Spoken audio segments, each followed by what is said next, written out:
السلام علیکم دوستو، کیسے ہو آپ سب؟ میں ہوں عریج اور آپ ہیں اس وقت میرے یوٹیوب چینل عریج شاہ ناولز پہ۔ I'm really sorry، آج میں لیٹ ہو گئی اور لیٹ ہونے کی وجہ میں آپ کو بعد میں بتاؤں گی، پہلے میں ناول کی ریکارڈنگ کر لیتی ہوں۔ تو آج ہم ریڈ کرنے جا رہے ہیں قسط نمبر 12۔ تو چلیے سٹارٹ کرتے ہیں۔ ناول جنونیت، قسط نمبر 12، تحریر عریج شاہ۔ ماشاء اللہ، کتنی خوبصورت جگہ ہے یہ، جیسے دنیا میں جنت ہو۔ وہ گاڑی سے نکلتی ہوئی اس خوبصورت وادی کو دیکھنے لگی، جہاں پہنچتے پہنچتے آج ان کو 3 دن لگ گئے تھے۔ ڈرائیور چاچا تو ہر وقت اس کے ساتھ تھے، اس کی خوشی دیکھتے ہوئے وہ بھی بہت خوش تھے اور اس کے کہنے پر اس کی ہر طرح کی تصویر بھی بنا رہے تھے، اور پھر ساتھ ساتھ نانا جان کو بھی سینڈ ہو رہی تھی تصویریں۔ اسے لگا نہیں تھا کہ وہ یہاں آ کر اتنا زیادہ انجوائے کرے گی۔ نانا جان بالکل ٹھیک کہتے تھے، یہ جگہ اتنی خوبصورت تھی، یقیناً اس خوبصورت وادی میں آ کر انسان بڑے سے بڑا غم بآسانی بھلا سکتا تھا۔ ڈرائیور چاچا، وہ نیچے کی طرف دیکھیں، یہاں کوئی چھوٹا سا ہوٹل ہے، چلیں وہاں چلتے ہیں، کچھ کھاتے پیتے ہیں، مجھے تو بہت بھوک لگی ہوئی ہے۔ وہ پہاڑی کی چوٹی پر کھڑے تھے، وہیں سے کچھ فاصلے پر انہیں نیچے کی طرف ایک چھوٹا سا ہوٹل نظر آ رہا تھا، جو یقیناً یہاں سیر و تفریح کے لیے ہی آئے تھے لوگوں کے لیے بنایا گیا تھا۔ ڈرائیور چچا تو اس کے حکم کے غلام تھے، وہ جہاں کہہ رہی تھی وہ اپنی بندوق لیے اس کے پیچھے ہو لیے تھے۔ بی بی جی، آپ یہاں آرام سے بیٹھیں، میں کھانے کے لیے کچھ آرڈر کر کے آتا ہوں۔ اس ہوٹل میں کچھ ملے گا؟ کیا کچھ ملے گا اندازہ لگانا ذرا مشکل ہے، بہت چھوٹا سا ہے، مشکل سے 2 یا 3 ورائٹی کا کھانا ہوگا، لیکن بقول آپ کے اس وادی میں آ کر انسان اپنا بڑا سا بڑا غم بھول جائے تو یقیناً بڑے سے بڑے ہوٹل کا کھانا بھی بھول جائے گا۔ میں ابھی آپ کے لیے کچھ اچھا سا لے کر آتا ہوں۔ وہ اسے وہیں پر بٹھاتے ہوئے خود آرڈر دینے چلے گئے، جبکہ وہ اپنے پاس ہی کچھ لڑکوں کا شور سن رہی تھی۔ کچھ البیلے سے لڑکے وہیں ٹیبل بجاتے ہوئے اونچی آواز میں گانے گا رہے تھے، یقیناً وہ بھی اپنا ٹرپ انجوائے ہی کر رہے تھے۔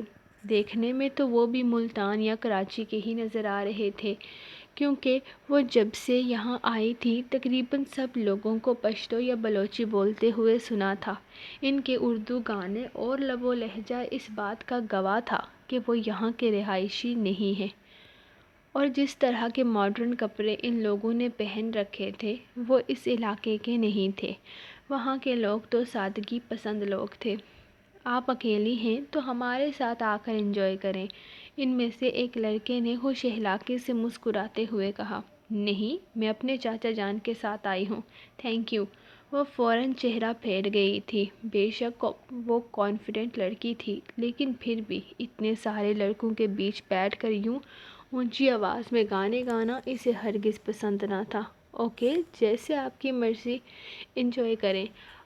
آج ہمارے بیسٹ فرینڈ کا برتھ ڈے ہے اور اس کا برتھ ڈے سیلیبریٹ اسپیشل بنانے کے لیے ہم کلام آئے ہوئے ہیں، لیکن ہمارے سارے دوست نہیں آئے، خاص کر کچھ فیمیلز فرینڈ۔ ہم کراچی کے رہنے والے ہیں، آپ کہاں سے ہیں؟ وہ لڑکا بھی اس کی جان آسانی سے نہیں چھوڑنے والا تھا، اسی لیے مزید تفصیلات میں جانے لگا۔ آپ کے دوست کو ان کا برتھ ڈے بہت بہت مبارک ہو۔ میں ملتان کی رہنے والی ہوں اور یہاں اپنے چاچا کے ساتھ آئی ہوں۔ اس نے ایک بار پھر سے انہیں احساس دلایا تھا کہ وہ اکیلی ہرگز نہیں ہے۔ یہ رہا ہمارا دوست، آپ خود بھی وش کر دیجئے۔ وہ لڑکا اچانک سے سامنے سے آتے نوجوان کو دیکھتے ہوئے بولا، جو خود بھی ان کی طرف متوجہ تھا۔ شاید یہ لڑکی تجھ سے کچھ کہنا چاہتی ہے، تیرا برتھ ڈے ہے نا؟ وہ لڑکا اچانک ہی کہنے لگا تو ردھم کو نہ چاہتے ہوئے بھی اسے اٹھ کر وش کرنا پڑا۔ ہیپی برتھ ڈے، آپ کا دن اچھا گزرے۔ خوش رہیں، اس نے مسکراتے ہوئے مروتاً کہا تھا، لیکن سامنے والا تو غصے سے بے حال ہو رہا تھا۔ شکریہ۔ اس نے اس کا شکریہ ادا کرتے اپنے دوست کو گھور کر دیکھا تھا، جو شاید بڑی مشکل سے اپنی ہنسی کنٹرول کر رہا تھا۔ ہا ہا ہا ہا، آئی ایم سوری مس، وہ دراصل بات کچھ ایسی ہے کہ میرا یہ دوست ہے نا، اس کو لڑکیوں سے الرجی ہے، اس کے پیچھے اکثر لڑکیاں پڑی رہتی ہیں اور اس کا کوئی بھی دن سکون سے نہیں گزرتا۔ ہم دوستوں نے اس سے شرط لگائی تھی کہ اس کے اس برتھ ڈے پر کسی نہ کسی لڑکی کو اس سے وش ضرور کروائیں گے، لیکن اپنی شرط جیتنے کے لیے یہ ہم سب کو یہاں وادی کلام لے آیا اور کوئی بھی لڑکی اس کو یہاں نہیں جانتی۔ اپنا موبائل تک اس نے بند کر رکھا ہے۔ ہم نے شرط جیتنے کے لیے آپ کو اسے وش کرنے پر مجبور کیا۔ آئی ایم ریئلی سوری، ہم صرف شرط جیتنا چاہتے تھے۔ وہ اس آدمی کو دیکھ رہی تھی۔ وہ سب سن کر پہلے تو وہ حیران ہوئی تھی، پھر ان لوگوں کی شرط کو سمجھتے ہوئے غصے سے انہیں گھورنے لگی۔ عجیب بےہودہ لوگ تھے۔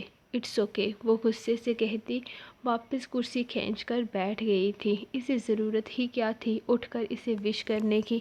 یہ مروت بھی نا انسان کو کبھی کبھی بہت بڑی مشکل میں ڈال دیتی ہے۔ وہ اپنا غصہ کنٹرول کر رہی تھی کہ ڈرائیور چچا وہاں آ گئے، لیکن اس سے پہلے کہ وہ کچھ بھی کہتے، ان کا دھیان ساتھ کھڑے لڑکے کی طرف چلا گیا تھا جو انہیں دیکھے جا رہا تھا یا شاید انہیں پہچاننے کی کوشش کر رہا تھا۔ ڈرائیور چچا کے چہرے کا رنگ فاق ہو گیا تھا۔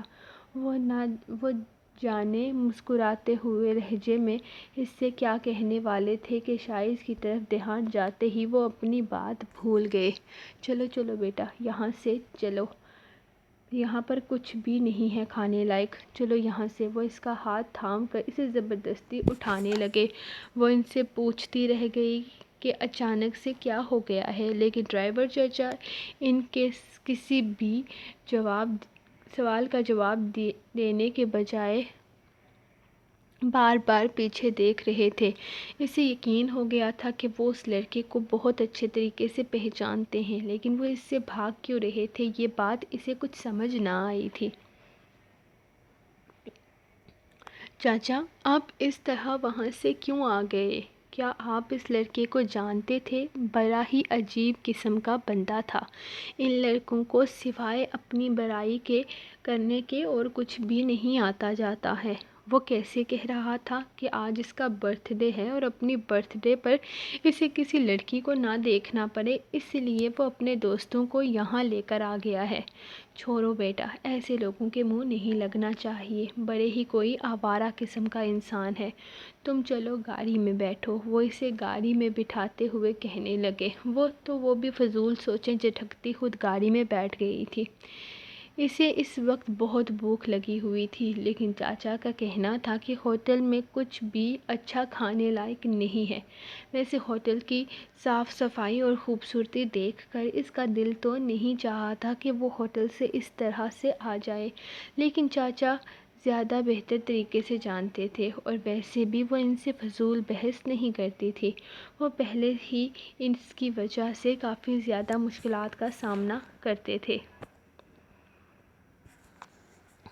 گاڑی میں ہلکا ہلکا میوزک چل رہا تھا۔ اس کے ہاتھ میں سگریٹ تھی جو وہ ہر سگریٹ ختم ہونے کے بعد نئی لگا لیتا تھا، جبکہ دوسرا ہاتھ اس نے گاڑی کے اسٹیئرنگ پر رکھا ہوا تھا۔ یقیناً وہ اپنا سفر کافی انجوائے کر رہا تھا۔ اچانک اس نے اپنی گاڑی آئس کریم پارلر کے سامنے روکی تھی۔ کون سا فلیور کھاؤ گی؟ وہ اس سے مخاطب ہوتے ہوئے پوچھنے لگا تو امایا نے حیرانگی سے اسے دیکھا۔ وہ سچ میں اس سے بات کر رہا تھا؟ میں؟ اس نے حیرانگی سے خود کی طرف اشارہ کیا۔ نہیں، تمہارے فرشتوں سے پوچھ رہا ہوں۔ لڑکی، تم اتنی غائب دماغی کیوں ہے تمہاری؟ بتاؤ کون سا آئس کریم فلیور کھاؤ گی، میں لے کر آتا ہوں۔ وہ باہر کی طرف اشارہ کرتے ہوئے اس سے پوچھ رہا تھا۔ وہ جو کب سے اپنے ناخنوں کو گھور رہی تھی، آئس کریم پارلر کو دیکھتی اسے پھر سے نظر جھکا گئی۔ اس کے دماغ میں چاچی کی باتیں گھوم رہی تھیں، جبکہ تانیہ کا بار بار یہ کہنا کہ وہ اس کی منگیتر ہے، اس کی ہونے والی بیوی ہے، اسے بری طرح سے پریشان کر رہا تھا۔ کچھ بھی لے آئیں، میری کوئی پسند نہیں ہے، اس نے بڑے ہی مدھم انداز میں جواب دیا تھا۔ کوئی پسند نہیں ہے؟ اچھی بات ہے، تم میری پسند سے کھا لو، میں لے کے آتا ہوں، وہ کہہ کر گاڑی سے باہر نکل گیا، جبکہ وہیں رک کر وہ اس کا انتظار کرنے لگی۔ تھوڑی ہی دیر میں اس کی گاڑی میں اس کے ہاتھ میں 2 آئس کریم کپ تھے۔ اس نے ایک کپ اسے دیتے ہوئے دوسرے کپ سے خود کھانا شروع کیا۔ کیسی ہے میری پسند؟ اس نے ابھی تک صرف ایک بائٹ ہی لیا تھا کہ وہ اس سے پوچھنے لگا۔ وہ اس سے بات کرنا چاہتا تھا یا پھر اجنبیت کی دیوار گرانا چاہتا تھا، وہ بالکل بھی سمجھ نہیں پائی تھی۔ اس کی منگیتر تھی جو اتنے سالوں سے اس کے نام پر بیٹھی تھی، اسے شادی اسی لڑکی سے کرنی تھی، تو پھر وہ اسے اہمیت کیوں دے رہا تھا؟ آپ کی پسند اچھی ہے، اس نے مسکراتے ہوئے جواب دیا۔ تو پہلی دفعہ اس کے نصیب میں ذریعہ کی مسکراہٹ ہوئی۔ میری پسند لاجواب ہے لڑکی، اس کا اندازہ تمہیں آگے آہستہ آہستہ ہوتا رہے گا، اور پھر جب تم میری پسند میں ڈھل جاؤ گی تب تمہیں میری پسند اور بھی زیادہ اچھی لگنے لگے گی۔ اور بتاؤ تمہیں کیا پسند ہے؟ وہ ہلکا پھلکا سا ہو کر اس سے بات کرنے لگا۔ اسے یہی لگا تھا کہ شاید وہ اپنا ٹائم پاس کرنے کے لیے اس سے نرم لہجے میں بات کر رہا ہے۔ مجھے نہیں پتا، اس نے نظریں جھکا کر کہا، تو ذریعہ نے اسے گھور کر دیکھا۔ میں تمہاری پسند کی بات کر رہا ہوں لڑکی، تمہیں اپنی پسند کا نہیں پتا کہ تمہیں کیا پسند ہے اور کیا نہیں؟ وہ حیرانگی کو چھپاتے ہوئے کہنے لگا۔ نہیں، مجھے نہیں پتا، سب کچھ بھول گئی ہوں میں، کچھ بھی یاد نہیں رہا۔ وہ اپنی آنکھوں میں آئے آنسوؤں کو پرے دھکیلتی چہرہ پھیر گئی تھی۔ تو پھر تم سب کچھ بھول گئی ہو؟ ویسے یہ عمر ہے تو نہیں یادداشت بھولنے والی، لیکن اچھا ہے، صرف مجھے یاد رکھو۔ اچھی لڑکیاں شوہر کے علاوہ کچھ بھی یاد نہیں رکھتی۔ وہ مسکرایا تو امایا نے پلٹ کر اسے دیکھا۔ اس کی آنکھوں کی نمی دیکھ کر وہ اس کی آنکھوں میں اپنی گہری نیلی آنکھیں گار گیا تھا۔ یہ تمہاری آنکھیں ہر وقت بھری ہوئی کیوں رہتی ہیں؟ دیکھو، عورتوں کے آنسوؤں سے پگھلنے والا مرد نہیں ہوں میں، مجھے یہ آنسوؤں سے سخت چڑ ہے۔ صاف کرو ان آنسوؤں کو اور میرے سامنے رونا دھونا مت کرنا۔ میں نہیں جانتا تمہاری پرانی زندگی کیسی تھی، شادی سے پہلے تم کس طرح سے رہتی تھی، لیکن اب تمہیں میری پسند میں ڈھلنا ہوگا۔ جو چیز مجھے پسند نہیں ہے اسے بدلنا ہوگا، اور سب سے زیادہ ناپسند مجھے یہ آنسو ہیں۔ ابھی ہماری شادی کے دن ہی کتنے ہوئے ہیں کہ تم اس طرح ہر وقت منہ لٹکائے گھومتی رہتی ہو؟ عجیب حالت بنا رکھی ہے تم نے، کہیں سے بھی نئی نویلی بھی دلہن نہیں لگتی۔ میرے گھر والے فی الحال اس کنڈیشن میں نہیں ہیں جس کنڈیشن میں وہ تمہیں ان باتوں کی گہرائیوں کا بارے میں بتا سکتے، لیکن تم خود تھوڑا عقل کا استعمال کرو۔ ہماری حویلی نوکروں سے بھری ہوئی ہے، آئے دن کوئی نہ کوئی مہمان آتا جاتا رہتا ہے، اس کے سامنے اس طرح کی حالت بنا کر گھومتی ہو جیسے سہاگن نہیں کوئی بیوہ ہو۔ وہ سرد مہری سے بولا تو امایا کے آنسو اور شدت سے بہنے لگے۔ وہ اسے دیکھ کر رہ گئی۔ اللہ نہ کرے، آپ ایسی باتیں کیوں کرتے ہیں؟ اگر آپ کو کچھ ہو گیا تو میرا کیا ہوگا؟ وہ نہ جانے کون سی دھن میں بولی تھی، جبکہ بے اختیاری میں وہ اسے یہ بتا چکی تھی کہ اس کا ہونا نہ ہونا اس کے لیے کتنی اہمیت رکھتا ہے۔ اس کے آ جانے سے ایک امید سی بن گئی تھی، ایک آس تھی کہ اس کا شہزادہ اسے ان ظالموں سے نکال کر دور لے جائے گا، وہ اسے ان کے ظلم و ستم کا شکار نہیں ہونے دے گا۔ اچھا، تو میرا نہ ہونا اس لیے اہمیت رکھتا ہے کیونکہ میرے نہ ہونے یا ہونے سے تمہارا ہونا نہ ہونا جڑا ہے، رائٹ؟ بڑی مطلبی قسم کی لڑکی ہو تم۔ میرا دماغ خراب ہے جو میں ابھی تک تمہیں معصوم سمجھ رہا تھا، وہ اسے تنگ کرتے ہوئے کہہ رہا تھا۔ اس کی غلط فہمی دور کرنا چاہتی تھی، لیکن ذریعہ اس کی کوئی بات سننا ہی نہیں چاہتا تھا۔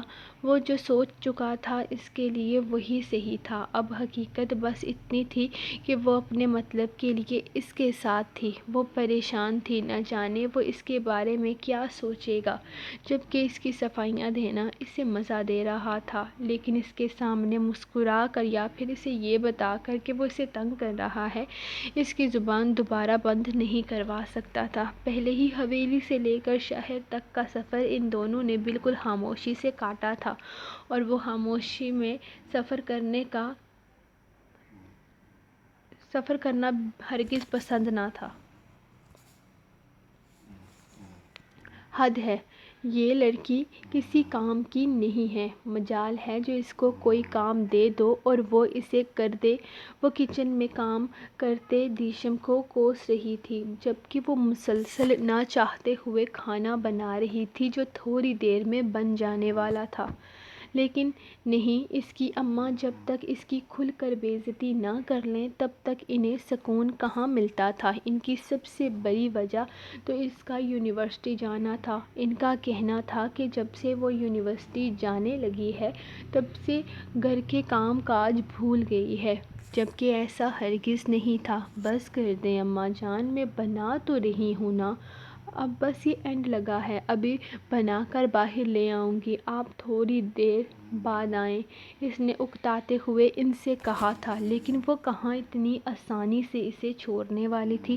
میرے سامنے باتیں مت بناؤ لڑکی، کھانا بناؤ، کل کو اگلے گھر جانا ہے، آگے جا کر تمہیں 1000 طرح کے کام کرنے ہیں، یہ کتابیں، یہ ڈگریاں کام نہیں آئیں گی وہاں جا کر، ساس بنوائے گی طرح طرح کے کھانے، پھر وہاں جا کر ہماری ناک نہ کٹوانا۔ وہ غصے سے اسے ڈانٹ رہی تھی، جبکہ وہ اپنا منہ بند کر کے صرف ہاتھ چلانے والا کام کر رہی تھی۔ اماں اسی باتیں سنا سنا کر خود ہی تنگ آ کر کچن سے نکل گئی تھی، جس پر اس نے خدا کا شکر ادا کرتے ہوئے سارا دھیان کھانا بنانے پر لگا دیا، اور اب وہ حرم کے اس طرف آنے کا انتظار کر رہی تھی، کیونکہ اسے لگ رہا تھا کہ شاید کھانے میں نمک تیز ہے۔